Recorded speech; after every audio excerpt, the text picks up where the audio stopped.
Light weight బంగారు diamond ఆభరణాలు వందల రకాల డిజైన్స్ ఏవైనా ధర మాత్రం ఒక్కటే. నమస్తే, నేను విజయ్. తిరుపతిలో జరిగినటువంటి తొక్కిసలాట ఘటనలో ఇప్పటికే 6 మంది మృతి చెందారు. దీనికి సంబంధించి కూడా తప్పు ఎవరిది అనేటువంటి ప్రశ్నలు ఇప్పుడు నలువైపులా ఉత్పన్నమవుతున్నాయి. ముఖ్యంగా టీటీడీది తప్పు అని పోలీసు అధికారులు చెప్తుంటే అక్కడ ఒక పోలీస్ అధికారి చేసినటువంటి తప్పిదం వల్లే ఈ ఘటన జరిగిందని టీటీడీ చెప్తుంది.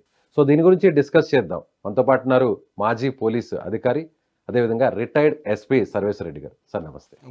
పర్టికులర్గా ఈ ఇన్సిడెంట్లో అక్కడ ఒక డిఎస్పీ గారు, స్థానికంగా ఉన్నటువంటి డిఎస్పీ గారు, లోపల ఒక వ్యక్తి అంటే పార్క్లో ఉన్నటువంటి ఒక వ్యక్తికి అస్వస్థత వస్తే అతను బయటకు తీసుకొచ్చేటువంటి క్రమంలో గేట్ ఓపెన్ చేశారు. సో టోకన్స్ ఇస్తున్నారేమో అనేటువంటి ఒక అపోహతో అందరూ ఒక్కసారిగా బయటకు వచ్చేసారు. దీనివల్లే ఘటన జరిగింది అని టీటీడీ చెప్తుంది. జనరల్గా ఇలాంటి క్రౌడ్ వస్తే, ఎక్స్పెక్టేషన్ కంటే ఎక్కువ వస్తే పోలీస్ అధికారులు ఎలా మేనేజ్ చేస్తారు? ఇప్పుడు క్రౌడ్ మాబ్ మెంటాలిటీ అబ్జర్వ్ చేయాలి ఫస్ట్. ఏ టైప్ ఆఫ్ క్రౌడ్ వస్తుండ్రు, ఎంతమంది క్రౌడ్ వస్తుంది. ఇంటెలిజెన్స్ డిపార్ట్మెంట్ యొక్క ఫస్ట్ డ్యూటీ అది. ఎందుకంటే ఇంతమంది క్రౌడ్ వస్తుంది, ఇంతమంది బందోబస్తు చేసుకోవాలని ఇన్పుట్స్ పంపాలి వాళ్ళు. అది ముందు మీరే అంటే ఇంటెలిజెన్స్ వైఫల్యం కూడా అని అంటున్నారు. ఇంటెలిజెన్స్ వైఫల్యం అవుతుంది, వీళ్ళు లాండడానికి అవుతుంది కాదు. వాళ్ళు చెప్పాలి. ఇన్పుట్స్ ఇస్తారు, ఎస్పీకి యూనిట్ ఆఫీసర్కి ఇన్పుట్స్ ఇస్తే దాని బేస్ వినా లాండ్ ఆర్డర్ సర్క్యులేట్ చేస్తారు. ఇంతమంది ఎక్స్పెక్ట్ చేస్తున్నాము, 25,000 మంది ఎక్స్పెక్ట్, 2,500 మంది ఎక్స్పెక్ట్ చేస్తున్నాం. ఆ పార్కింగ్ ప్లేస్ ఇన్సఫిషియెంట్ ఉంటుంది, సఫిషియెంట్ ఫోర్స్ పుల్ చేయమని చెప్పి ఒక మెసేజ్ ఇస్తారు. దాన్ని పట్టుకొని ఫోర్స్ పుల్ అప్ చేస్తే కాల్ చేస్తే పెడతారు. యూనిట్ ఆఫీసర్ డ్యూటీ అది, ఫస్ట్ అండ్ ఫార్మల్ డ్యూటీ అది. అక్కడ ఎవరైతే ఇన్ఛార్జ్ ఆఫీసర్ ఉన్నారో జిల్లా ఎస్పీ బాధ్యత. ఆయన డైరెక్షన్స్ ప్రకారం ఫోర్స్ మొబిలైజ్ అవుతుంది. అందుకు అంతమంది పెట్టాలి. వాళ్ళకు బందోబస్తు స్కీమ్ తయారు చేయాలి. ఫస్ట్ ఎక్కడ క్రౌడ్ ఉంది, ఎక్కడ స్టాంపీడ్ సిచ్యువేషన్స్ ఉన్నాయి, ఎన్ని గేట్లు ఉన్నాయి, ఏదైనా ఎమర్జెన్సీ సర్కమ్స్టెన్స్ అయితే ఎక్కడికి వెళ్ళి పంపించాలి, ఇవన్నీ ఉంటాయి. ఇప్పుడు అబ్బాయి డిఎస్పీ గారు డోస్ చేస్తే వాళ్ళు తీసుకుపోతుంది అనేది కింద పడి డెడ్ బాడీ షిఫ్ట్ చేస్తున్నది దాని పాయింట్ ఆఫ్ వ్యూలో అదే ద్వారం గుండా వచ్చి ప్రెజర్ అయిందని ఒక కాన్సెప్ట్ వాళ్ళు టీటీడీ వాళ్ళు చెప్తున్నారు. టీటీడీ చైర్మన్ గారు అదే చెప్పారు, ఈఓ గారు కూడా అదే చెప్పారు. ఇప్పుడు అది కరెక్టే, చైర్మన్ గారు నాయుడు గారు చెప్పింది కరెక్టే. ఎందుకంటే ఇప్పుడు ఆల్టర్నేటివ్ రూట్ పెట్టుకోవాలి కదా. ప్రతి వన్ వే పోయేదానికి ఆల్టర్నేటివ్ రూట్ అని ఇన్సిడెంట్ ఏమన్నా ఆ బాధ్యత ఎవరిది? పోలీస్ అధికారులదా లేకపోతే టీటీడీ? ఆల్టర్నేటివ్ రూట్ పోలీసే, టీటీడీకి సంబంధం లేదు. టీటీడీ వే చూపింది, పార్కింగ్ వే చూపింది తప్ప అంతవరకే వాళ్ళు ఉంది. ఈ క్రైమ్ పాయింట్ ఆఫ్ వ్యూలో కానీ, స్టాంపీడ్ పాయింట్ ఆఫ్ వ్యూలో కానీ, ప్రెజర్ పాయింట్ ఆఫ్ వ్యూలో కానీ రకరకాలటువంటి పరిణామాల పట్ల పోలీసు రెస్పాన్సిబిలిటీ ఉంటుంది. అంటే ఇవన్నీ ముందుగానే అనాలిసిస్ చేసుకోవాలి, గ్రౌండ్ రిపోర్ట్ పోవాలి, ఫిజికల్ వెరిఫై చేయాలి, వేసి కట్టెలు కడతారు, బ్యారికేడ్స్ నిర్మించాలి. ఇన్సఫిషియెంట్ ఉన్నప్పుడు వీక్ ఉన్న బ్యారికేడ్ ఎక్కడ ఉంది, పబ్లిక్ ప్రెజర్ ఎక్కడ ఉంది, ఏ యాంగిల్ ఏమైనా ట్రబుల్ అయిందనుకో ఎట్లకెళ్ళి క్రౌడ్ ను ఎలగొట్టాలి. అదే అయింది. మరి ఏమైనా ఇంకా వేరే ఏమైనా అయితే అంటే ఇదంతా ముందు ఒక స్కెచ్ లాంటిది వేసుకోవాలి, స్కెచ్ చేసుకోవాలి, దాని గురించి రిహార్సల్స్ చేయాలి, రిహార్సల్ కూడా చేయాలి మస్ట్. ఓకే, అది ఎందుకంటే పుణ్యస్థలం అది, అక్కడ జరిగింది ఇంటర్నేషనల్ పోయింది. ఇప్పుడు ఇక్కడ లేదు, తిరుపతి అంటే ఇంటర్నేషనల్. అక్కడ ఇట్లా మంచి తొక్కిసలాట చనిపోయినరు. అది ఎప్పుడో మనం అక్కడ ఒరిస్సా అక్కడ ఇంటి మేడం దాంట్లో, లేకుంటే ఇంకా దుబాయ్ క్రౌడ్ ఎక్కువ, వేరే ఫారిన్ కంట్రీస్. అంటే కేవలం 2,000 మంది పట్టేటువంటి ఆ స్థలంలో 2,500 మంది వరకు వచ్చారు కాబట్టి ఉన్న ఒక్క గేట్ ఓపెన్ చేయడం వల్లే ఒక్కసారిగా క్రౌడ్ అంతా కూడా వచ్చేసింది అనేది అక్కడ చెప్తున్నారు. అంటే ఈ ఇన్సిడెంట్లో టీటీడీ ఏం చెప్తుందంటే, కొత్త ప్లేస్ కాబట్టి మాకు కూడా అంత అవగాహన లేదు, పోలీసులు ఆ బాధ్యత తీసుకుని ఉంటారేమో అని మేము ఎక్స్పెక్ట్ చేసామని టీటీడీ చెప్తుంది. టీటీడీ చెప్పింది కరెక్టే, వాళ్ళు ప్లేస్ ప్రొవైడ్ చేసే వరకే, అంతే తప్ప టీటీడీకి వీళ్ళ బందోబస్తు చూసే బాధ్యత టీటీడీ కాదు కదా. వాళ్ళ టికెట్స్ కానీ లేకుంటే విఐపి కానీ ఎట్లా వాళ్ళ టీటీడీ బాధ్యత ఉంటుంది, వీళ్ళ పోలీస్ బాధ్యత అది. కాకపోతే ఒక రాజకీయ సభ అయినా లేదంటే ఇప్పుడు తొక్కిసలాట గురించే ప్రధానంగా అంతా కూడా 2 రాష్ట్రాల్లో చర్చ జరుగుతుంది. చూసాం, హైదరాబాద్ లో కూడా సంధ్య థియేటర్ లో ఒక మహిళ చనిపోయింది, అబ్బాయి కూడా ఇప్పుడు చావు బతుకుల్లో ఉన్నాడు. అక్కడ కూడా ఒక హీరో రావడం వల్ల అంటే తొక్కిసలాట అంటే ఇప్పుడు సినిమా థియేటర్ కి సంబంధించిన ఆ ఫంక్షన్ వద్ద కావచ్చు, లేదంటే ఇక్కడ టెంపుల్ దగ్గర కావచ్చు, ఈ రెండింటికి కూడా పోలీసుల బాధ్యత. అక్కడ క్రౌడ్ కంట్రోల్ కానీ, క్రౌడ్ మేనేజ్మెంట్ కానీ. సంధ్య థియేటర్ దగ్గర పోలీసుల బాధ్యత లేదు, అల్లు అర్జున్ బాధ్యతనే. ఎందుకంటే అక్కడ పర్మిషన్ లేదు, పోవాల్సిన అవసరం లేదు. పోయినా కూడా ఒక 60 మంది బౌన్సర్లు వేసుకుని పోతే వాడు ఎట్లా పడితే దుబ్బేస్తారు, పోలీసు వాళ్ళు కూడా దుబ్బేసారు. ఆ డిఎస్పీ పోతే డిఎస్పీ దుబ్బేసాడు. What power they have? ఇప్పుడు ప్రతిపక్షాలు కూడా అదే మాట్లాడుతున్నాయి. సో అక్కడేమో ఒక సెక్షన్ నమోదు చేశారు, ఇక్కడేమో ఇంకో సెక్షన్ నమోదు చేశారు. అక్కడ అల్లు అర్జున్ని బాధ్యుడిని చేశారు, ఇక్కడ మాత్రం ఎవరిని చేయలేదు, వీక్ గా సెక్షన్స్ పెట్టేశారు అని చెప్పి ప్రతిపక్షాలు గోలు పెడుతున్నాయి. ఇది వేరే అది వేరే. అక్కడది అది వేరే ఇది వేరే. ఇది ఓన్లీ థియేటర్. బెనిఫిట్ షోకి వస్తున్నాడు ఆయన. Hmm. థియేటర్ ఇది. అక్కడ థియేటర్ కదా, పార్కింగ్ ప్లేస్, పెద్ద పార్కింగ్ ప్లేస్. 2000 కార్లకు పట్టదని చేస్తే 500 ఎక్కువ వచ్చినాయి మనుషులు అని చెప్తున్నారు. అది వేరే టోటల్ డిఫరెంట్. అక్కడ కంట్రిబ్యూషన్ ఆఫ్ నెగ్లిజెన్స్ ఎక్కడ ఉంది టోటల్ గా పోలీస్ హ్యాస్ టు రెస్పాన్స్. ఇప్పుడు ఇమీడియట్ గా స్పాట్ లో ఒక డెసిషన్ తీసుకోవాలి. అవును. ఏదన్నా ఉపద్రవం జరగబోతుంది, అకస్మాత్తుగా ఏదైనా ప్రమాదం జరగబోతుంది, డెసిషన్ అక్కడ స్పాట్ లో ఉన్న ఆఫీసరే తీసుకుంటారు. అదే అంతే తప్ప ఆయన ఎత్తుకొస్తుంది, ఏమన్నా అవుతుంది. తీసుకొచ్చిన బాధ్యత అనుకుంటారు. ఇప్పుడు ఆయన టైంలో ఆయన తీసుకోకపోతే టికెట్లు ఇస్తారనే అపోతున్నా ఈ క్రౌడ్ అంతా ఒకసారి తోసుకొని వచ్చింది. తోసుకొని తొక్కిసినట్లు 6 మంది చచ్చిపోయి 4 మంది గాయాలని. రెస్పాన్సిబిలిటీ ఎవరిది అది?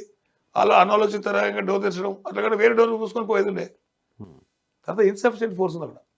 25,000 కంట్రోల్ చేయాలంటే దగ్గర క్రౌడ్కు ఒక 6,000 మంది ఫోర్స్ అక్యుములేట్ చేయాల్సి వస్తుంది. అది కూడా అక్కడ స్పాట్ లో ఉన్న ఆఫీసర్దే. ఇప్పుడు యూనిట్ ఆఫీసర్ ఉంటాడు. యూనిట్ ఆఫీసర్ తెలుస్తుంది కదా, రిపోర్ట్ తీసుకోవాలి, స్కెచ్ ఇస్తారు, ట్రయల్స్ కొడతారు, అన్ని ఫిజికల్ చూసుకున్న తర్వాత అయితే కదా. ఇప్పుడు సీసీ కెమెరా ఫుటేజ్ తీసి తెలిసిపోతుంది కదా ఎవరు నెగ్లిజెన్స్ అనేది. అంటే పర్టికులర్ గా ఈ ఇష్యూలోనే ఇలా మాట్లాడుతున్నారా? జనరల్ గా క్రౌడ్ గ్యాదర్ అయ్యేటువంటి ఏ ఫంక్షన్ అయినా కానీ, లేకపోతే ఏ మీటింగ్ అయినా కానీ, ఏ ఇన్సిడెంట్ అయినా కానీ, సో ఆ రెస్పాన్సిబిలిటీ ఇలాగే ఉంటుందంటారా? బందోబస్తు స్కీమ్ అనేది తయారు చేస్తాం. స్కీమ్ తయారవుతుంది పక్కా. ఏ గేట్ కాడ ఎస్ఐలు ఎంతమంది రిక్వైర్డ్, హెడ్ కానిస్టేబుల్ ఎంతమంది, కానిస్టేబుల్ ఎంతమంది రిక్వైర్డ్, ఇదంతా ఒక స్కీమ్ ఉంటుంది. ఒకవేళ ఇన్ కేసు ఏదైనా ప్రమాదం జరిగితే ఏం చేయాలి, ఎమర్జెన్సీ సర్కమ్స్టెన్సెస్ ఎక్కడ అప్రోచ్ కావాలి, దాన్ని కూడా ముందుగానే అనాలిసిస్ చేస్తారు. అగ్నిమాపక దళాన్ని పిలిపియాలా, లేకపోతే ఇంకేం రోప్ పార్టీని పిలిపియాలా, రోప్ పార్టీస్ ఉంటాయి. అట్లా అందరు పిలిపిన ఒక స్కీమ్ తయారు చేసి బుక్లెట్ పంపిస్తాం అప్రూవల్కు. ఎస్పీ అప్రూవల్ చేసినాకనే మన ఫోర్స్ ఇస్తాడు.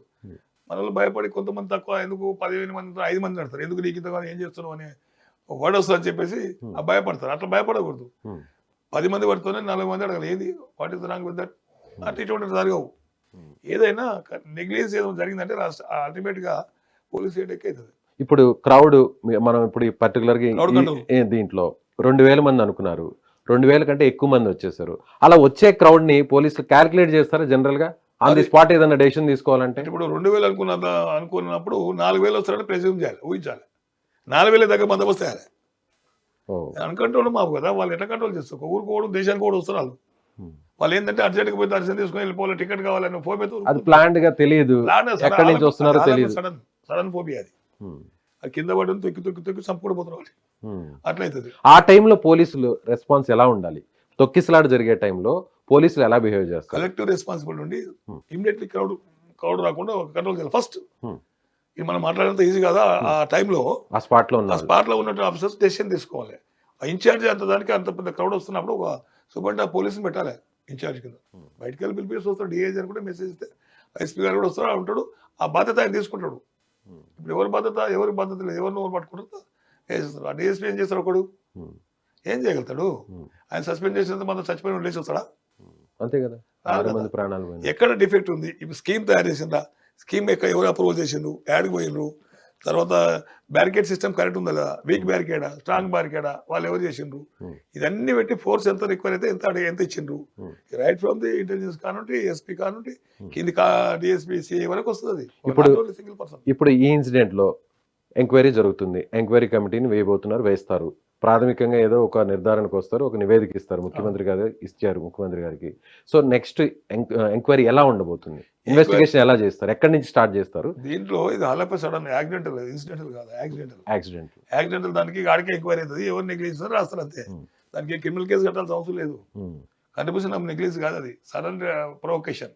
ఇది యాక్సిడెంటల్ కిందనే ఆ కేసెస్ ఫైల్ అవుతాయి, ఆ సెక్షన్స్ ఫైల్ అవుతాయి. యాక్సిడెంట్ కింద క్లోజ్ అవుతుంది. ఏ సెక్షన్ కట్టినా 304 ఒకటి కడతారు, 304A negligence of the police officer అని, లేకుంటే నెగ్లిజెన్స్ అని ఒకటి కడతారు. నెగ్లిజెన్స్ కింద కట్టినప్పుడు ఏముంటుంది? అది బెయిలబుల్ ఆఫీసు, ఫార్మాలో బెయిల్ ఇస్తారు, పంపించారు, మళ్ళీ రిజిస్టర్ వాళ్ళు వస్తారు. ఎవరెవరిని బాధ్యులు చేస్తారు?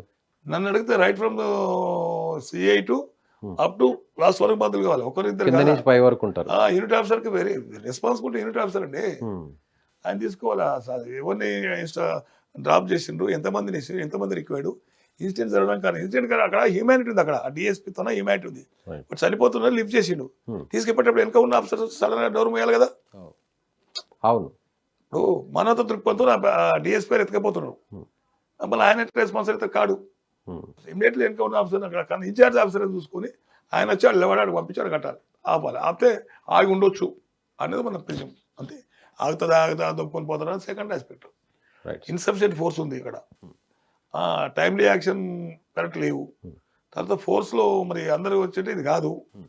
జాగ్రత్తలు వహించి ఉండాలి, బ్యారికేడ్ సిస్టమ్ గట్టిగా ఉండాలి. మిన్న గట్టిగా లేదు. తిరుపతిలోనే మస్తు మనుషులు అండి, బ్యూటిఫుల్ బ్యారికేడ్ సిస్టమ్ పెట్టవచ్చు, పర్మనెంట్ బ్యారికేడ్ సిస్టమ్ లాగా ఒక్కరు రాకుండా ఉండొచ్చు.